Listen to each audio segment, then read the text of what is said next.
So as you can see, and you also have to draw the mini corrections. So when you see it break out of this consolidation, you can draw a little mini correction. So the same way we draw um, a trend line when we're drawing it in a bear scenario, when you're drawing it in a bullish one, you start from the bottom, right? So you should start from here and you would draw it in the direction of the candlesticks. Now, this doesn't look very nice and proportional. We really don't look, it doesn't look like it's a nice, clean, tight channel. So what you can do is you can work your way up. And when I draw it from this point, from this pivot, and I align it with the candlesticks, this looks a lot more cleaner. It looks like one channel working higher, right? So same rule we used when we were drawing the downtrend, we're going to use it for the uptrend. Now, we had a break under this trend line and we made a new high. So for right now, the uptrend played out, right? And we're going to pause looking to go long, right? And as soon as we made a new high and price corrected, we had a strong push down. So now I am going to draw a new downtrend. If I start it from up here, there's just too much space and it's not aligning with the market geometry, right? There's too much space here. We're not getting a lot of confirmation touches. So what I am going to do is I'm gonna just look at the second pivot here and we're gonna align it with the candlesticks like this. And just like that, we have a nice clean downtrend in play. So, according to trendline rules, if we break above this trendline, we expect it to test the new low, right? So now we're going to see if we can get an entry. So when I look for entries, we only look to enter at the EMA, which is this blue line, right? And we also have to draw the mini short in channels. So we have a little uptrend in play, right? So we want to make sure once the uptrend plays out, then we can continue looking to short because you don't want to get into a trade while the uptrend is in play and you might get stopped out. So as you can see here, we're going to draw a little uptrend. We had a break of this channel and a new high. So the small uptrend played out, right? So now for the counting technique, you start counting from the lowest low of the move, which is this candle right here, and we wait for a break under the previous candle. This didn't break lower than this, nothing yet. This was the first candle that triggered lower than the previous one. So this candle right here, this green one, will be the first entry short, right? And we look to enter at the second entry short, right? Because we want to make sure that the bulls are out, and if they try again and they fail, we're good to go, right? So now, in order to count the second entry short, we wait for a break above the previous candle that closes strongly under the EMA with a nice bearish bar. In the beginning of the video, I did put a screenshot of the different types of candlesticks and the ones that we use as good signal bars, right? So we're going to look for that. Now, this candle did trigger above this one right here, but the issue is it closed above the EMA and it's a doji, right? This one right here. It almost looks like a cross, right? This one. So this is not a good signal bar. So we're going to wait for a candle that triggers above the previous one and closes under the EMA, right? So this candle right here is a great example of it. Why? Well, because it triggered above this candle, triggered higher than the previous candle, touched the EMA, rejected at it, and closed strongly under. This is a great candlestick as well. If you look at the illustration I had earlier, this would be a great signal bar, right? So this would be the second entry short. The second entry short is where we enter, and this would be a great high probability setup. And as you can see, as if you entered, oh, and as far as the entry, you enter as soon as it breaks. So we don't enter on this bar, we wait for the second bar to form.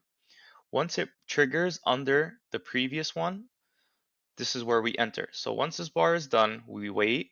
Once this candle opens and it starts going lower than the previous one, we enter. We place our stop loss 0.25 above the previous candlestick. So we would enter on this candle, right, because it broke under. The stop loss would be a quarter above our entry signal bar. So it would be, let me move this arrow so you guys can see. It would be right, so this is the candle, right? We move it a quarter above and we would move it here. So this is where our stop loss would be. So as soon as we enter here, Our target would be the low of day, which is here, or you can go for a little bit more, but this would have been a great setup and this would have been a winning trade. This would have been the second entry short, right? So we enter at the second entry short at the EMA, which is this blue line. And if we enter this for a short, we would have had a winning trade, okay? So that is the first bearish example. Now let's fast forward and look at a bullish example. All right, everyone. So now I'm going to give you a bullish example of how we would take a long using the counting technique. So first, we have to identify the market direction, which is bullish, right? When you're drawing the trend line, it's best to look at the market's direction, right? Where is it slightly tilted? It's slightly tilted more to the right. So as we're drawing our trend line, you have to draw it with the direction of the market. So when I draw this trend line, I'm going to draw it according to the market direction, right? We could draw it like this, but we're missing the top part, so let's just make it a little bit wider. And just like that, we have a nice upward down uptrend, and we also have a lot of confirmations, right? We have one touch here, we have another touch here, so we have a nice uptrend in play. So now we haven't broke under it, so the uptrend is still in play. So counting from the recent high, right? Ignore this because I want to focus more on this. This was after. Counting from the recent high, which is right here, we're going to count and we're going to look for a candle that breaks higher than the previous one. So this would be it right here, right? Why? Well, because this candle broke higher than the previous one, so this would be the first entry long, right? Counting from the high, we need a candle that broke higher than the previous one. This didn't break higher than this, neither this. This was the first break higher than the previous one, so this will be our first entry long. Now, we are not at the EMA, so we're going to wait for the candle to form at the EMA to look for an entry, right? So this candle right here, this green one, right? Although it's not the best candle, right? If you go back and look at the beginning of the video with the best candlestick formations, this one's slightly doji, but for educational purposes, we'll use this as an example. Now, for the second entry long, we need to wait for a candle to trigger before the previous one. So this one triggered before this previous one, right? With a nice bullish close. So this one had a nice bullish close, even though it was a little bit of a doji. For educational purposes, let's just use this as an example. It touched the EMA, it rejected at it, and it closed bullish above it.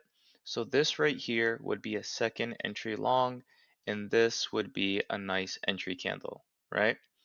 We would take this candle here, we would wait for the next candle to form, and we would have to wait for the next candle to break above it and we would enter. So we wouldn't enter right away. We would wait for the next candle to open, close or go higher than this one, and we would enter, right? So this candle would be our entry candle. For the stop loss, it goes a quarter under our signal bar. This was our signal candle.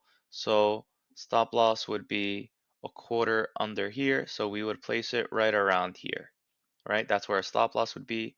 And for our target, our price target, it can be either the recent high or you can always put it slightly higher. I like to sell at the high, so this would have been a winning trade, right? And this uptrend is still in play because we haven't broke under the trend line yet. So let's say we were looking for another entry. We would count from this high and we would wait for a similar setup. So this is a bullish example of how to enter and where to enter. And remember, we only enter at the EMA. Candlesticks have to touch the EMA, close above it in order for us to enter that trade. And as you can see, this was a nice winning trade. All right, everyone, and this is another illustration of how a second entry long would look, right? So we had an uptrend in play. Counting from the recent high, we wait for the candlestick to trigger above the previous candle, which was here, right? This candle right here triggered higher than this one. We wait for it to correct at the EMA. Now, we wait for a candle to trigger lower than the previous candles and has a bullish close. This one did trigger lower than this previous one, but it did have a bearish close and it closed under the EMA. But this one was a lot better signal bar. We triggered lower than the previous candle. We had a nice reversal and we ended up closing above the EMA. So this right here, where the green arrow is, would be the second entry long. And this is a great example of a high probability setup where we can take a long.